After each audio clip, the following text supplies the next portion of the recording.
Assalamualaikum warahmatullahi wabarakatuh. Izin memperkenalkan nama terlebih dahulu. Nama saya Milda. Baik, di sini saya akan menjelaskan materi terkait dengan studi kelayakan produksi dan persediaan. Nah, sebelum lebih jauh kita pahami terlebih dahulu apa sih yang dimaksud dengan produksi dan persediaan itu. Nah, dalam studi kelayakan produksi dan persediaan adalah bagian penting dari suatu perencanaan bisnis yang bertujuan untuk menentukan apakah proses produksi dan manajemen persediaan dalam suatu usaha layak dilakukan dari segi teknis, finansial, dan operasional, di mana materi ini mencakup beberapa pembahasannya yang terkait, yakni tentang faktor-faktor mempengaruhi kemampuan produksi, kedua menjelaskan perencanaan kapasitas produksi, ketiga menjelaskan bagaimana produksi dan persediaan itu, yang keempat terakhir jenis-jenis persediaan. Selanjutnya penjelasan dari masing-masing poin tersebut.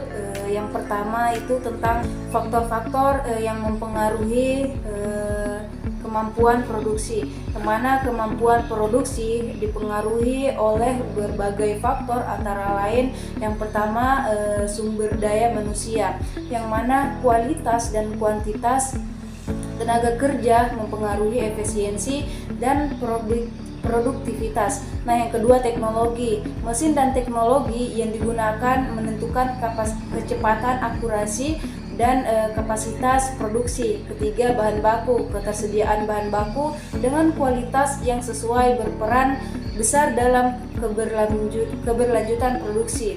Yang keempat itu ada infrastruktur, yang mana fasilitas seperti pabrik, gudang, dan transportasi mendukung proses produksi. Yang kelima, manajemen dan organisasi, yang mana perencanaan, pengawasan, dan pengelolaan yang efektif akan meningkatkan kemampuan produksi. Yang keenam ada permintaan pasar, yang mana tingkat permintaan mempengaruhi beberapa besar kapasitas produksi yang perlu dioperasikan. Yang ketujuh ada lingkungan eksternal, yang mana faktor seperti peraturan pemerintah, kondisi ekonomi, dan kompetisi industri juga berpengaruh. Selanjutnya poin kedua itu tentang perencanaan kapasitas produksi, yang mana perencanaan kapasitas produksi adalah proses menentukan jumlah produksi yang dapat dicapai untuk memenuhi permintaan dalam jangka waktu tertentu. Langkah-langkah utama yang perlu kita perhatikan itu yang pertama memproyeksikan permintaan. Nah, menganalisis kebutuhan pasar berdasarkan data historis dan trennya. Yang kedua evaluasi, yang mana mengevaluasi sumber daya dan kemampuan fasilitas yang ada. Yang ketiga, perencanaan strategis, menentukan apakah kapasitas perlu ditingkatkan, dipertahankan, atau dikurangi.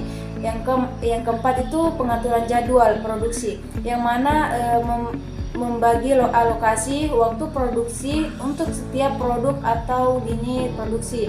Yang kelima, menyesuaikan kapasitas dengan strategi jangka panjang seperti investasi teknologi baru.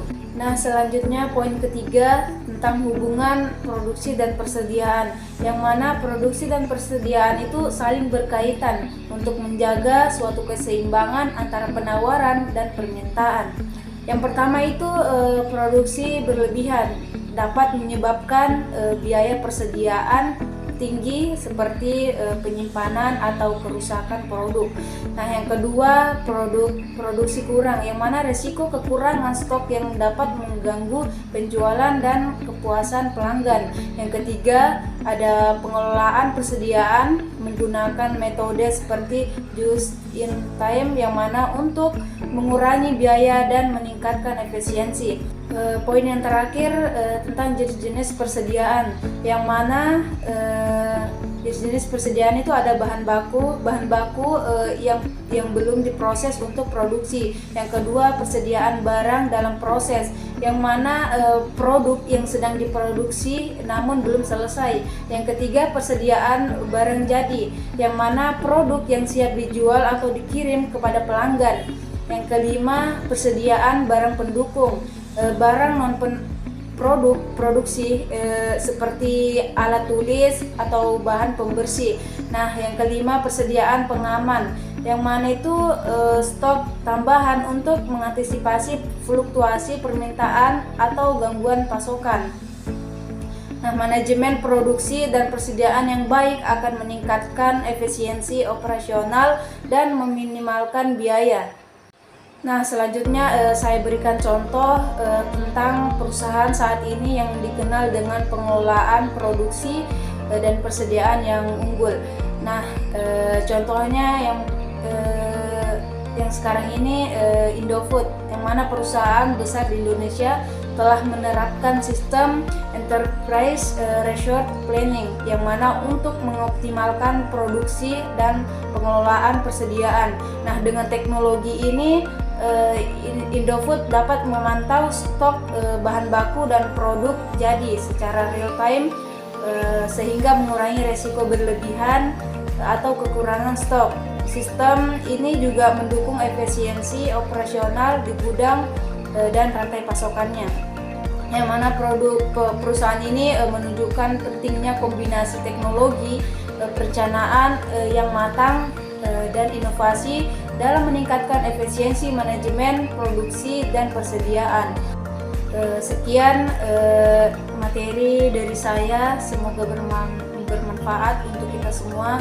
Saya akhiri, wassalamualaikum warahmatullahi wabarakatuh.